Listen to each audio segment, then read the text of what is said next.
네, 안녕하세요. 투엔츠의 엔치입니다. 서퍼입니다. 오늘은 엠페이지의 4분기 실적을 가지고 돌아왔습니다. 네. 제목에서는 이제 종지부 하면서 종지부? 이제 턴어라운드가 될 것 같지만 네. 사실 내용은 아리까리하다. 아리까리하다. 네, 어쨌든 실적 발표하고 좀 많이 올랐고요. 지금 저점 대비해서 한 20% 정도 올랐다가 어제 좀 빠진 것 같아요. 어제 한 4, 5% 정도 빠지고 어쨌든 뭐 주가는 나쁘진 않다. 그래서 내용을 한번 보겠습니다. 일단 긍정과 부정이 있는데 네. 제가 뭐 제일 신기한 거 제가 이제 중간중간 얘기를 하면서 네. 다음 분기 이번 실적 발표 너무 무섭다라고 그쵸, 한 게 그쵸. 이제 캘리포니아 산불 때문이었습니다. 맞아요. 네, 근데 이게 영향이 제한적이다라고 얘기를 해줬습니다. 네. 네. 그래서 저는 이게 뭐 뒤에서도 얘기하겠지만 이해가 안 돼요. 왜 어떻게 제한적인가? 제한적일까? 네. 캘리포니아가 미국에서 굉장히 중요한 시장이고 네. 엠페이지의 주거지인데 네. 이 산불이 어떻게 뭐 제한적일 수 엠페이지 있을까? 여기만 피해갔을 리도 없고 그쵸. 그래서 이게 어떻게 제한적이지라는 생각은 들지만 어쨌든 제한적이다. 그리고 숫자도 제한적으로 나왔습니다. 숫자도 뭐 가이던스도 그렇고 이번 실적도 그렇고 큰 영향이 없었어요. 네, 그래서 어쨌든 다행이다. 이게 긍정 포인트고 다음에 두 번째 이게 좀 신기한데 현재 그 CEO가 현재 주가가 우리 기업 내재 가치와 큰 괴리가 존재한다. 네. 이런 말을 처음 했거든요. 제가 지금 이 기업을 몇 분기째 하고 있는지 잘 그쵸. 모르겠는데 처음 했습니다. 네. 사실 그럴만한 게 그동안은 20년도, 21년도, 22년도까지는 주가가 이렇게 올랐으니까 그쵸, 그쵸. 이런 얘기를 할 틈은 없었고 근데 2년 동안 내리 빠졌거든요. 그렇죠. 근데 이 중간중간에서도 한 번도 이런 얘기를 한 적이 없어요. 네. 근데 어쨌든 이번 분기에 이런 발언을 한 게 굉장히 유효했다라는 거고 실제로 바이백 그 자사주 매입도 200밀리언 시행했어요. 근데 이제 평소에 어느 정도 했냐? 저번 분기가 한 50밀리언 정도 했거든요. 4배 정도고 그쵸. 맥시멈으로 많이 했을 때가 100밀리언 정도였어요. 아, 그래서 굉장히 많이 한 거다. 그리고 애초에 200밀리언이라는 숫자도 지금 분기잖아요. 그렇죠. 연환산 하면은 800밀리언인데 얘네 시총이 8빌리언이에요, 이제. 8빌리언이어서 사실 굉장히 큰 거죠. 근데 얘네 지금 현금도 1.7빌리언이 남아 있기 때문에 숫자적으로는 그렇습니다. 그다음에 이제 세이프 하버 이게 메인인데 이번 분기의 메인인데 뒤에서 자세히 설명을 하겠습니다. 네. 어쨌든 이 세이프 하버라는 것 때문에 수요가 우리가 지금 예상하고 있는 것보다 플러스 알파가 될 수 있어요. 그래서 주가가 갑자기 모멘텀을 받을 수 있는 요인이 하나 생겼다. 이거는 아직 반영된 건 아닌데 생길 수 있다. 다음 분기부터 반영이 되는데 이게 가속화가 될 수 있어요. 그래서 이거에 대해서 조금 메인으로 다루지 않을까 싶습니다. 오늘 영상에서. 다음에 이제 배터리 계속해서 꾸준한 성장을 지속하고 있다라는 게 긍정 포인트였다. 반대로 부정 포인트는 유럽 시장이 끝도 없이 빠져요. 계속 하라고. 네, 이러다 유럽 시장에 돈을 주게 생겼다 싶을 정도로 계속해서 빠지고 있습니다. 이러다 유럽이 사라지는 게 아닐까요? 아니, 기사들을 보면 네, 저는 이제 야 돈 줄 테니까 우리 거 좀 줘라. 뭐 이 정도 수준으로 빠지지 않나. 저는 유럽이랑 국가가 사라질 것 같아요. 이러다가. 그럴 수도 있어요. 대한민국보다 빨리? 맞아요. 예, 유럽이 참 쉽지 않습니다. 네. 어쨌든 멈추지 않고 하락을 하고 있습니다. 예. 그 다음에 이제 두 번째는 이게 또 아이러니한 건데 제가 긍정에 세이프 하버를 넣었지 않습니까? 네. 근데 이 세이프 하버 때문에 뭐 저는 시장 예측이 굉장히 어려워질 거다. 분기별로 변동성이 커진다. 맞아요. 네. 예. 나는 지금 300밀리언 정도로 보고 있는데 네. 실제 숫자는 막 400밀리언이 찍혀도 사실 이상하지 않거든요. 세이프 하버 때문에. 근데 이 400밀리언이 결국에는 미래에서 땡겨오는 거예요. 원래 거를 언제 반영하냐 차이. 맞아요. 네. 원래 거를 언제 반영하냐 차이고 단기간에 갑자기 매출이 확 올라갈 수 있는데 이게 결국에는 언제 수요냐 이거를 예측하기가 참 어렵습니다. 예, 그래서 저는 이 세이프 하버가 뒤에서 한 문장으로 정리하면 독이 든 성배다라고 표현을 하는데 어쨌든 이것 때문에 시장 예측이 저는 더 어려워졌습니다. 근데 이 세이프 하버라는 게 간략하게 어떤 내용인가요? 예를 들어 이런 거죠. 제가 뭐 바로 뒤에서 설명하지 않을까 싶은데 네. 바로 뒤는 아니니까 여기서 좀 간단하게 얘기를 하겠습니다. 원래 이제 기업의 매출이라는 게 그 고객한테 인도를 하는 순간 이제 여기에서 매출이 찍히잖아요. 인식이 되는데 뭐 예를 들어 100밀리언이 인식이 되는데 네. 세이프 하버는 뭐냐면 지금 만약에 이 엠페이즈에 그걸 샀으면 인버터를 네. 샀으면 크레딧이라는 걸 받아요. ITC. 네네. 네, ITC에서 이제 보조금을 받는데 네. 이게 지금 언제 없어질지 모르잖아요. 네. 그래서 야 우리 계약을 하는 거예요. 내년에 쓸 건데 네. 지금 100밀리언 미리 계약하자. 아, 근데 세이프하버는 이것도 매출로 인식을 하게 합니다. 이해됐어요. 네, 그래서 이 ITC가 지금 IRA가 불확실성이 존재하기 때문에 고객이 미리 예약을 하는 것도 매출로 인식을 할 수 있게끔 하는 게 이제 세이프하버 정책인 거죠. 완전히 이해됐습니다. 네, 그래서 이것 때문에 수요가 확 증가할 수도 있고 이 뒤에가 좀 꼬일 수가 있다. 그러니까 올해가 좋아 보이는 것처럼 보일 수도 있겠지만 내년이 그만큼 깎일 수도 있는 거다. 맞아요. 네. 내년 심지어 내년인지도 몰라. 내후년일 수도 있고. 그러니까 언제의 계약인지는 알 수가 없는 거네. 정확히는 1년 이상의 그 재고 분에 대한 거를 세이프하버라고 하기 때문에 언제일지를 모른다. 네, 어쨌든 이번 분기 실적을 보겠습니다. 이번 분기에는 세이프하버가 껴있지 않아요. 네. 일단 382.7밀리언 정도 나왔고 네. YOY로는 26%. 이게 26%가 굉장히 높아 보이지만 아시겠지만 이렇게 고공행진을 하다가 여기서 갑자기 확 꺾였어요. 맞아요. 이게 이제 전년 동기라고 생각을 하시면 돼요. 그렇죠. 그래서 이제 그런 좀 효과가 있다. 그래서 YOY로는 26%, QOQ로는 플랫했고요. 네. 가이던스가 360에서 380밀리언 정도였으니까 뭐 가이던스는 이제 상단을 쳤습니다. 그 다음에 이제 마진이 굉장히 좋았어요. 이번 분기는 마진이 굉장히 좋았고 51.8밀리언이고 QOQ로는 5% 포인트, YOY로는 3.3% 포인트 증가했습니다. 그래서 여기 마진이 좋았던 이유는 이번 분기에 마이크로 인버터의 그 수요가 좋았어요. 이 배터리보다도 본업 인버터가 사실 마진이 굉장히 높거든요. 그래서 이 인버터가 많이 팔렸기 때문에 믹스 개선 효과로 마진이 굉장히 좋았다. 이렇게 보시면 되고 OP 마진도 덩달아 14.3% 정도 나왔습니다.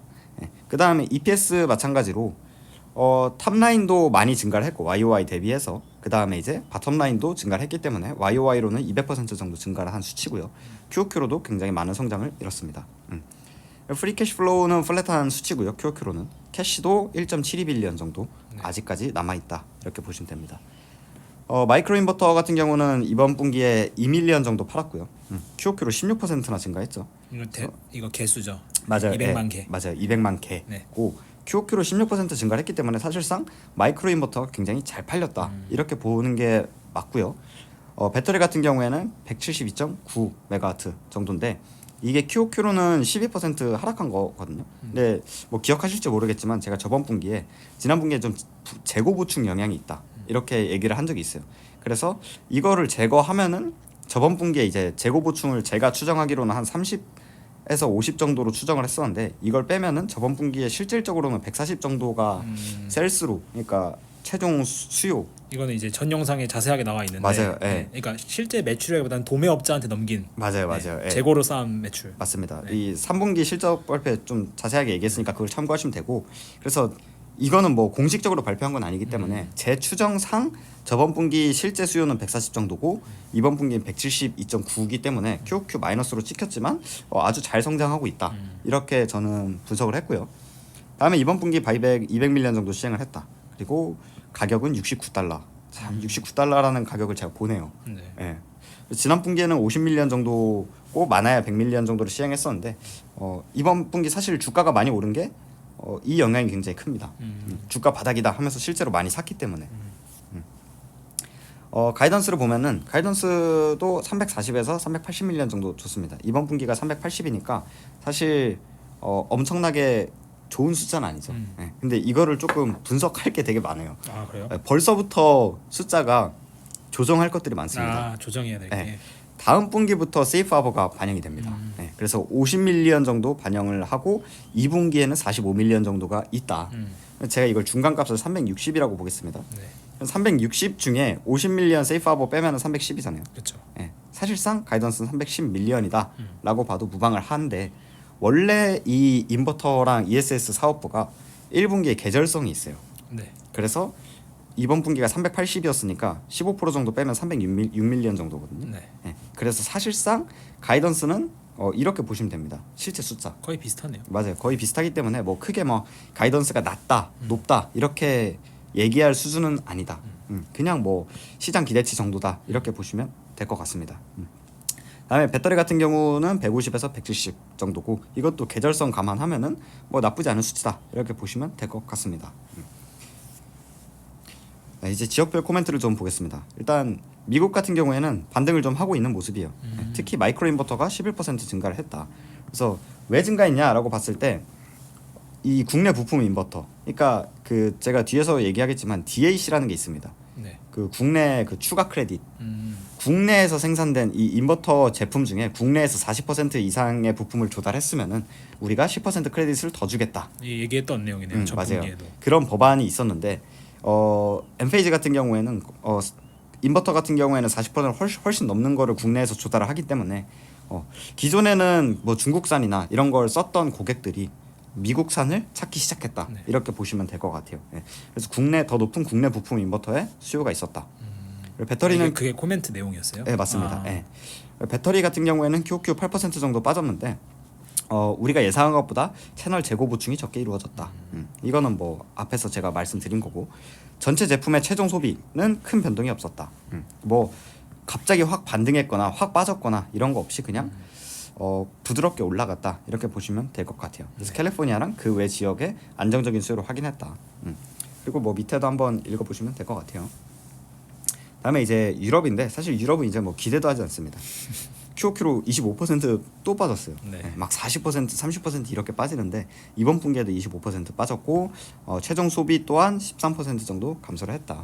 그래서 여전히 뭐 환경이 뭐 나아졌다, 반등할 거다 이런 얘기는 없었고, 여전히 도전적인 환경이다. 그리고 채널 관리 철저히 유지하면서 우리는 어쨌든 아직까지는 죄송합니다. 네, 우리는 아직까지는 유럽 매출 비중이 크지 않죠. 네, 20% 정도 조금 안 되는데 네. 많은 국가에서 아직 출시가 안 됐어요. 예. 더욱더 침투할 여력이 많이 남았기 때문에 신제품을 도입해서 시장을 꾸준히 확장할 거다. 예. 이런 내용이고요. 딱 두 개만 보겠습니다. 네덜란드 그리고 프랑스, 이 두 개만 보면 되는데, 네덜란드 같은 경우에는 수요 여전히 약하다. 근데 여기서 더 빠지고 있지는 않다. 이런 거고, 현재 시장이 이제 태양광, 원래는 그 태양광만 설치를 했었다면은 이제는 이제 태양광 플러스 배터리까지 함께 전환하고 있다. 근데 그 이유는 네덜란드에서 지금 얘네가 풍력이랑 태양광이 너무 많아요. 그래서 지금 유틸리티 회사들이 가정에서 생산된 거를 이제 사야 되는데, 이것 때문에 적자를 계속 보니까 너무 많아서. 예, 그럼 정부한테 항의를 한 거예요. 그래서 야, 이거 적당히 좀 하게 해라. 그래서 이거를 만약에 과잉 생산이라고 표현을 하거든요. 과잉 생산을 해서 유틸리티 회사한테 넘길 경우에는 여기에 벌금이 부과돼요. 벌금이 부과되기 때문에 지금 네덜란드 수요가 갑자기 무너진 건데, 태양광 설치해봤자 벌금만 내더라. 예, 이렇게 된 건데, 이제 ESS를 설치를 해가지고 야, 초과 생산되면은 얘네한테 주지 말고 여기에 저장해놔. 언젠간 쓰겠지. 이것 때문에 지금 배터리 설치가 같이 되고 있는 거다. 이렇게 보시면 되고요.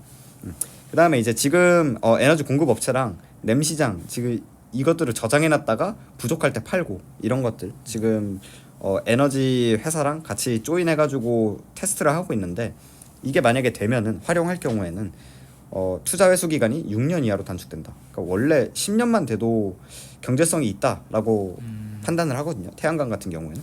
근데 이제 이 배터리를 같이 설치했을 경우에는 6년 이하로 줄어들 수 있다. 사실 경제성은 확보가 된 건데 이거를 이제 소비자들이 어떻게 받아들이냐. 그리고 지금 고금리 환경이기 때문에 당장의 부담이 된다라는 거죠. 이게 어느 정도 해소가 돼야 조금 반등이 일어나지 않을까. 이런 생각이고요. 다행히도 25년에는 조금 그나마 회복은 한다라는 얘기입니다. 다음에 이제 프랑스가 답이 없는데 전기요금 인하를 해버렸습니다. 그래서 이거는 사실 좀 오래 걸릴 것 같아요. 그래서 결론적으로는 미국은 바닥에서 반등을 하는 모습이 확실히 보이고, 네. 유럽은 끝도 없이 빠지는데 25년에는 그냥 바닥에서 빌빌 길 가능성이 굉장히 높다. 그래서 전체적으로 봤을 때 25년에 엄청난 반등은 없을 것 같습니다. 그래서 그 외에 좀 이제 신제품이 좀 많은데, 4세대 배터리 그리고 인버터 IQ9이 이제 드디어 나옵니다. 다음에 EV 차저, 이런 거 한번 쫙 읽어보시면 될 것 같고요. 중요한 코멘트가 이제 미국 내 세이프 하버가 하반기에 성장 속도를 가속화할 가능성이 있다. 라고 직접적으로 언급을 해줬습니다. 이때 가서 과연 얼마치를 땡겨올지를 한번 보긴 봐야겠네요. 맞아요. 근데 제가 저번 실적 발표 영상인가 아니면 제가 태양광을 따로 찍었었어요. 따로 찍었을 때 했던 내용인가 그 잘 기억이 안 나는데 그때 그런 얘기를 한 적이 있어요. 트럼프 1기와 2기 네. 해가지고 트럼프 1기 때 17년부터 트럼프 1기였는데 16년도까지 태양광 주가가 바닥을 치다가 막상 트럼프가 되니까 주가가 미친 듯이 오르더라. 근데 그 이유가 땡겨오는 수요가 있었다라고 이야기를 했잖아요. 근데 실제로 제가 그러면서 장난으로 얘기를 한 게 이제 24년 태양광 주가 떨어지고 트럼프 되면 어떻게 될까요? 이런 식으로 얘기를 했었던 적이 있어요. 예. 근데 그게 실제로 지금 이게 세이프 하버예요. 이게 지금 세이프 하버가 있기 때문에 땡겨오고 있기 때문에 땡겨 오는 게 진짜로 된다. 진짜로 되고 있다.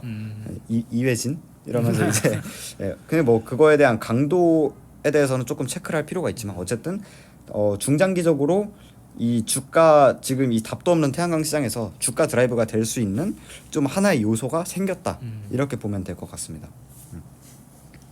Q&A입니다. Q&A 이거를 보면은 앞에는 이제 모델링 숫자에 대한 내용인데 한번 보시면은 조금 뭐 앞에서 제가 잠깐 한 거기 때문에 뭐 큰 의미는 없을 것 같고 뒤에 이제 하반기로 가면서 세이프 하버 매출 인식 가능성이 있냐 이게 중요한 질문인데 네. 확실하지 않다. 그러니까 지금으로서는 아직 모른다. 근데 이제 고객 입장에서는 ITC의 단계적 축소가 발생할 가능성이 있기 때문에 그리고 이게 점점 더 가시화 될수록 세이프 하버의 매출이 많이 찍힐 거다. 그러니까 좀 아이러니하게도 ITC가 축소된다라는 내용이 있으면 원래 매출이 떨어져야 되는데 축소된다와 이제 반비례하게 매출이 오르게 생겼습니다.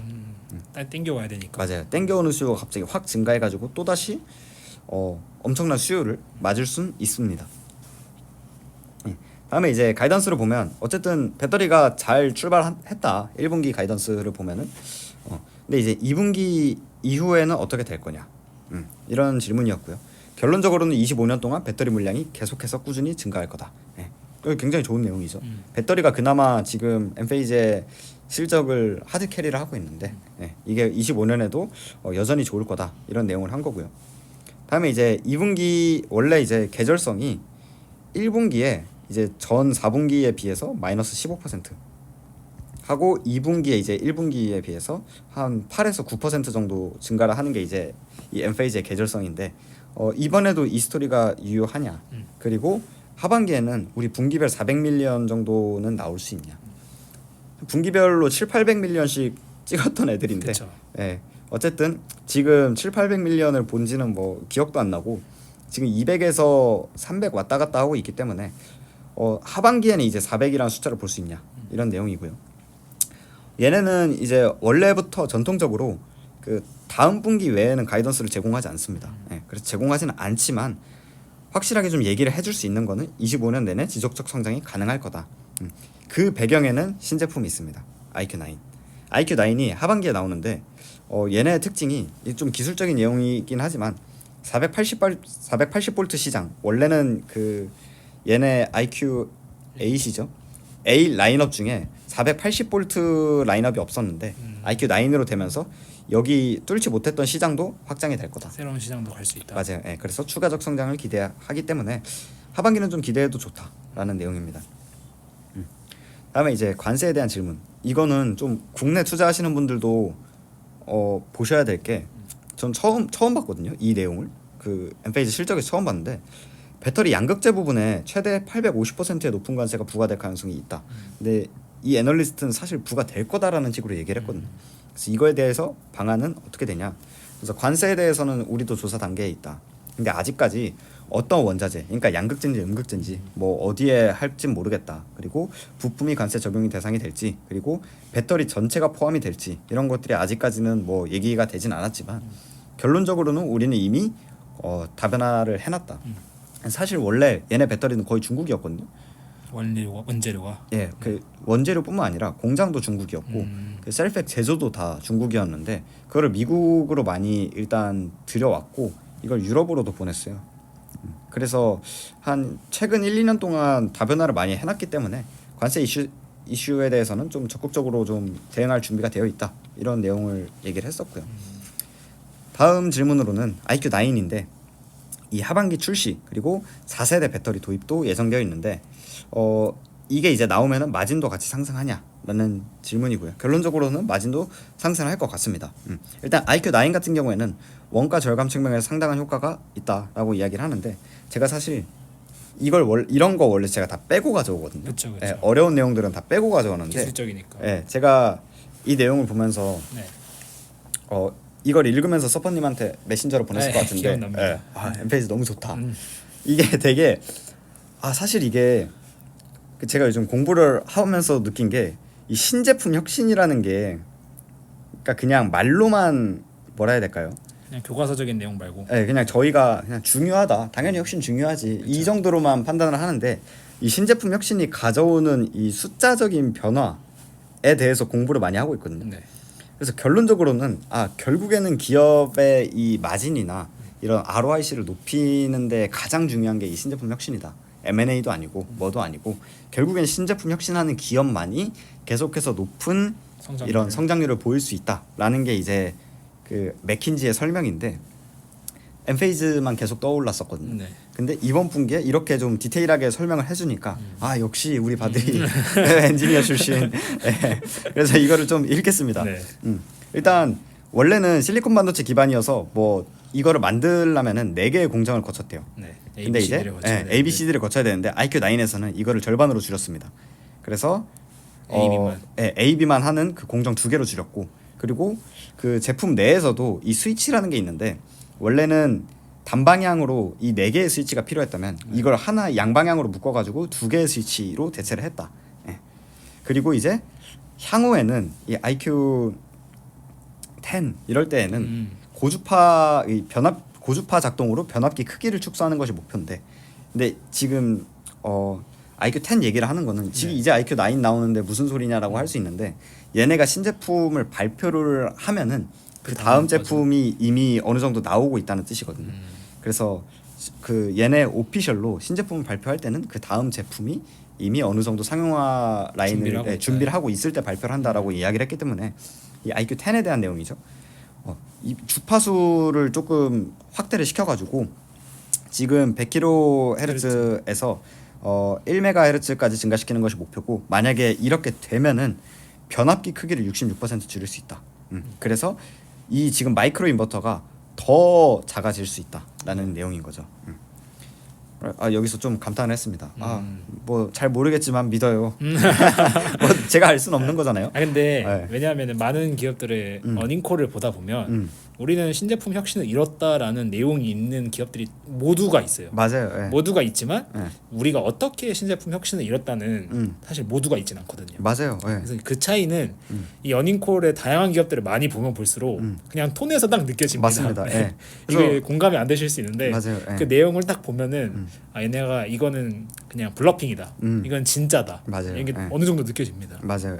그리고 애초에 바드리가 엔지니어 출신이기 때문에 회사에 17년도 회사에 오자마자 제품 혁신을 일으킨 장본인이기 때문에 더욱더 신뢰성이 있었다. 그래서 역시 그냥 산업이 너무 힘들 뿐이지 내가 산업을 잘못 골랐을 뿐이지 기업은 잘못 고르지 않았구나라는 생각을 했고 다음에 이제 5세대 배터리도 26년 1분기에 출시할 예정인데 역시 비용 절감 효과가 굉장히 크다고 합니다. 그래서 에너지 밀도가 50% 정도 향상이 된다라는 내용을 얘기를 했습니다. 결국 비용 절감하면 마진이 올라가고 맞아요. 마진이 올라가면 매출 성장하는 효과가 있는 거죠. 맞아요. 바텀 라인에서 더 레버리지가 레버리지가 나는 거니까. 그런 내용이고요.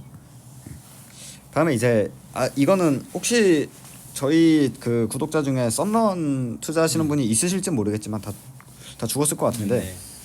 현재 유통 채널 상황이 건강한지 확인을 해달라. 첫 번째로. 그 다음에 두 번째로 IQ 전환에서는 공급망 문제나 관세 리스크 있냐? 중요한 질문이죠. 일단 유통업체들은 좀 건강하다고 합니다. 근데 이제 설치업체 같은 경우에는 지금 유동성 문제를 겪고 있는 사례가 존재한다. 특히 대출 기반의 설치업체. 이거 보고 저 썬런 떠올랐거든요. 그래서 근데 썬런이 압도적인 설치업체 1위여가지고 얘네 말고 이제 그 밑에 영세한 대출 기반 설치업체일 수 있겠지만 일단 떠오르는 건 썬런이었고 그 다음에 여기서 제가 가져오진 않았는데 지금 설치 트렌드가 좀 바뀌고 있어요. 원래 이제 대출 기반에서 다른 방식으로 바뀌고 있는데 그러면서 신규 플레이어들이 나오고 있다고 하더라고요. 다른 방식으로 하는. 맞아요. 그래서 엔페이지 입장에서는 사실 전혀 상관이 없는데 뭐 그렇죠. 어떻게 팔든 우리 걸 가져갔으면 되는 거니까. 맞아요. 그래서 썬런 입장에서는 약간 조금 흠칫하게 하는 내용이었다. 예. 그래서 뭐 이거는 참고하러 가져왔고, 그 다음에 IQ9 같은 경우에서는 뭐 결론적으로는 관세 영향 받을 가능성은 거의 없다. 그러니까 사실상 미국에서 다 생산하기 때문에 거의 없다라고 이야기를 했습니다. 그 다음에 이제 두 번째가 이게 좀 중요한 내용이었죠. 이번 분기에 좀 더 공격적으로 환원을 할 생각은 없냐. 다소좀 더 해볼래. 네, 더 해볼래. 그래서 바드리가 여기서 또 긁혔죠. 6년째 같은 얘기를 하는데 우리의 자본 배분 목표는 이러면서 이렇게 얘기를 하고, 어찌됐든 우리 이번 분기 280만 주 환매했다. 200밀리언 규모고 과거에 해봤자 100밀리언 환매를 했기 때문에 많이 한 거다 일단. 그리고 이렇게 한 이유는 우리가 생각하기에도 저평가되어 있다고 보고, 앞으로도 주가가 이러면은 향후에도 계속해서 바이백을 좀 공격적으로 진행할 거다, 이런 내용이었죠.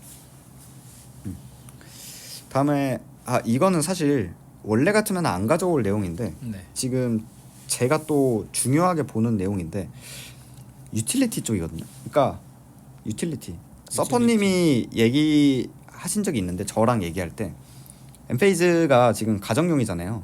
이게 유틸리티로 확장되는 시나리오도 그리냐 뭐 이런 얘기를 내가 질문한 적 있죠. 농담으로 하신 적이 있었는데 실제로 엔페이즈가 했던 내용이거든요. 그러니까 두 개 분기 전에 했던 건 DAC 얘기하면서 했던 것 같은데, 이 플러스 10% 크레딧 때문에 유틸리티에서도 어느 정도 수요가 조금씩 얘기가 나오는 게 있다라는 내용인데 그 내용이거든요. 근데 테슬라도 유틸리티랑 가정용을 다 하잖아요. 근데 테슬라 같은 경우에는 이 유틸리티를 뚫는데 시간이 되게 오래 걸렸대요. 근데 이제 엔페이즈 같은 경우에는 지금 유틸리티랑 얘기하고 있는 게 어느 정도 지금 속도냐 이런 내용이고, 사실 테슬라에서 그 오래 걸렸던 이유가 이 UL 인증이라는 건데 이게 안 됐기 때문인데, 얘네는 이미 인증이 완료됐기 때문에 사실상 지금 테스트 단계다. 라는 내용이거든요. 그래서 이미 지금 캘리포니아 내 주요 그 유틸리티사랑 협력을 하고 있다. 전반적으로 긍정적인 평가 중이다. 라는 내용인데, 사실 저는 이 유틸리티를 크게 생각하고 있지는 않습니다. 근데 어찌됐든 만약에 얘네가 유틸리티로도 확장이 되면은 또 다른 스토리가 하나 플러스 알파가 될 수도 있다.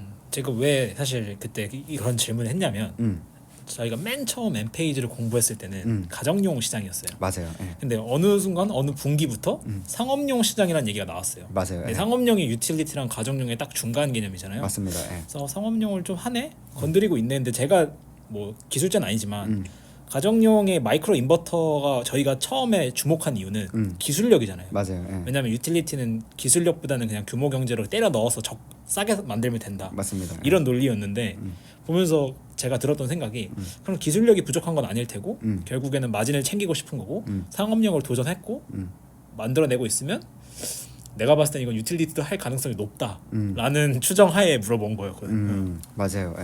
그래서 이게 조금 될란가 사실 아직까지는 저는 모르겠어요. 너무 억지로 안 믿는 거 아니에요? 상처받을 거. 지금 이제 덕지덕지 이제 피가 여기저기서 나오고 있기 때문에 그 이유가 얘네가 유틸리티에 들어가려면 지금 얘네 GPM이 50%잖아요. 이걸 어느 정도 내려놔야 되는데 그렇죠. 내려놔야죠. 그 엔페이즈의 가격 그 책정 그 원칙상 바드리가 사실 고집이 좀 세요. 그래서 이거를 놓을까라는 게 조금 있고, 왜냐면 이걸 애매하게 내리면서 들어갔을 시에 이 가정용에서 얘네의 이 인버터 가격이 정당화가 안 될 수 있거든요. 뭐 유틸리티용을 따로 만들면 모를까. 좀 그럴 것 같아요. 그래서 이거에 대해서는 조금 고민이 있습니다. 저는 절대로 가정용에 쓰는 마이크로 인버터 그 자체로 절대 안 들어가죠. 그렇게 하진 않을 거고 그냥 본인들 기술력 내에서 유틸리티용으로 라인을 만들 것 같아요. 그냥 그 정도의 비용으로 마진 낼 수 있는. 그랬으면 좋겠네요. 어찌됐든 이런 내용이 있어가지고 조금 가지고 왔고, 굉장히 얼리 스테이지이기 때문에 이거는 뭐 일단은 생각 정도만 하자라는 정도로 가지고 왔습니다. 그 다음에 이제 뭐 한번 쭉 읽어보시면 되고, 이 테슬라가 지금 ESS 굉장히 잘하고 있습니다. 테슬라가 되게 잘하고 있는데, 얘네가 뭐 테슬라 되게 궁금하신 분이 많더라고요. 그래서 이거를 조금 간단하게 얘기를 하자면, 얘네가 ESS에서 왜 잘하고 있냐면 원래 이 태양광을 설치하면서 붙어오는 게 배터리의 개념인데 얘네가 지금 기술적으로 이 배터리만 따로 판매를 해요. 그러니까 원래는 이게 세트로 판매하는 게 정석인데 예, 그 맥도날드 세트가 정석인데 그쵸. 얘는 지금 단품으로 콜라, 감티, 예, 콜라, 감튀 이런 거를 팔고 있단 말이에요. 그래서 우리 이미 태양광 있으니까 ESS 그냥 테슬라 거 사버리자. 약간 이런 식이거든요. 그래서 굉장히 잘 팔리고 있어요. 그래서 어쨌든 이거에 대해서 조금 엔페이즈는 어떻게 생각하냐 뭐 이런 내용인데 얘는 너무 소나무 같아가지고 네, 뭐 최고 수준의 제품을 개발하는 거다. 돌아가라. 우리는 우리 길을 간다. 네, 뭐 묻냐. 돌아가라. 알아서 어련히 잘한다. 네. 그러니까 뭐 어쨌든 그런 상황입니다. 다음에 이제 마지막 질문인데 데이터 센터 지금 수요 증가하고 있는데 이게 태양광이랑 배터리 수요에 어떻게 영향을 미치냐 가정용에서. 그래서 이런 얘기 거의 잘 안 하는데 좋은 질문이다. 네. 그래서 뭐 여기에서는 이제 그 유틸리티 얘기겠죠. 네. 가정용과의 이 상관관계에 대한 내용이거든요. 그 FTM, BTM 해가지고 이게 제가 스템 한번 봤을 때 굉장히 깊게 공부한 내용인데 뭐 굳이 이것까지는 얘기를 안 해도 되고 결론적으로는 이 시장이 결국에는 요거까지 다 그 침투한다? 그 자극을 시켜가지고 예, 결론적으로는 수혜를 본다라는 내용이에요. 예, 그래서 한번 좀 읽어보시면 돼요. 예, 여기서 이게 결국엔 연결된 시장이기 때문에 여기까지 자극을 줄 수밖에 없다. 그래서 우리도 이게 굉장히 유효한 거라고 보고 있고 결국에는 이 유틸리티에 몰릴수록 분산형 전원이라는 게 나와야 될 거고 이 분산형 전원이라는 게 결국에는 가정용에 ESS가 있어야 가능한 지시기 때문에 결론적으로는 이게 하나의 생태계로 묶여 있다라는 내용이에요. 쉽게 제 이해를 설명드리면 유틸리티의 전력이 많이 수요가 쏠릴수록 가정용도 뺏기는 거니까 그래서 자기 걸 지키려면 분산형 전원이 필요하다. 맞습니다. 대충 이런 느낌인 거죠. 맞습니다. 결국에는 가정용 전기라는 게 가정용 전기 따로 있고 그쵸, 산업용 전기가 따로 있는 게 아니잖아요. 그쵸. 나눠 쓰는 거니까. 근데 유틸리티가 계속 써버리면은 우리도 우리끼리 이렇게 좀 보유를 할 수밖에 없어 이런 식으로 된다라는 거죠.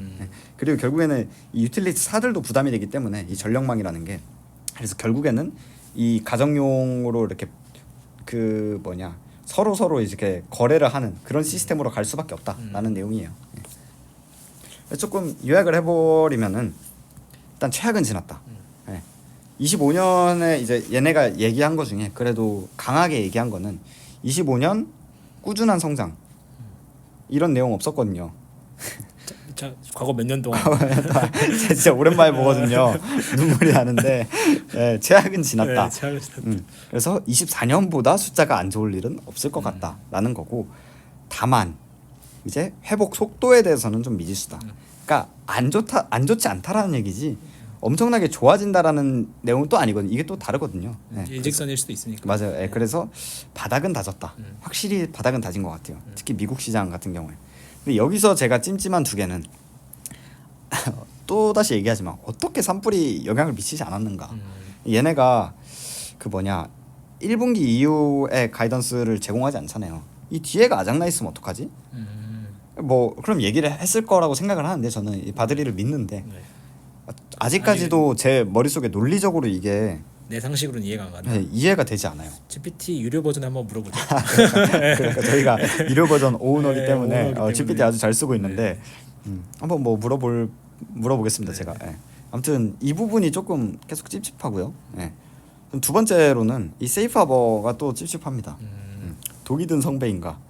뭐 그 이유는 제가 앞서 말씀드린 대로 그렇죠. 땡겨오는 수요지 플러스 알파로 없던 데에서 생기는 수요가 아니기 때문에 이게 어떻게든 결론적으로는 나중에 뭐 재고가 꼬이든 뭐 이렇게 될 텐데 근데 이건 뒤에서 더 봐야 되는 게 지금은 수요가 없는 거잖아요. 맞아요. 수요가 살아나면 땡겨왔던 게 그 이상으로 쌓일 수도 있는 거여서 맞습니다. 이거는 오히려 땡겨 와놓고서는 뒤에 더 많이 쌓일 수도 있는 거고 그건 맞아요. 결국에는 중요한 거는 사실 세이프 하버보다는 산업 수요죠. 그쵸. 그게 핵심이죠. 맞아요.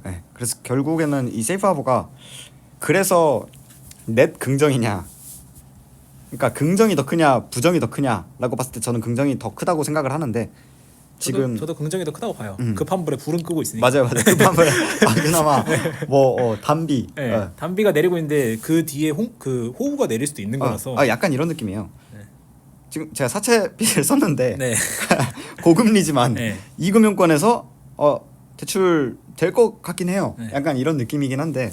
근데 1년 뒤에 제 연봉이 오를 수도 있는 거잖아요. 맞아요. 네, 그래서 그런 이게 다시 느낌인 거죠. 1금융권으로 롤오버가 될 가능성. 일단 사채 빚은 끄자. 네. 뭐 이런 개념에서 저는 좋지만 그쵸. 어찌됐든 긍정이 더 크다라고 생각을 하고 있습니다. 그래서 그럼에도 불구하고 첫 번째로 바드리가 이 저평가에 대해서 언급한 건 처음이라는 거. 그리고 두 번째로 ESS가 잘 성장하고 있다는 점은 긍정적이다. 이렇게 요약을 할 수 있겠습니다. 오늘 중기 내용이 되게 많았네요. 새로운 내용들이. 맞아요.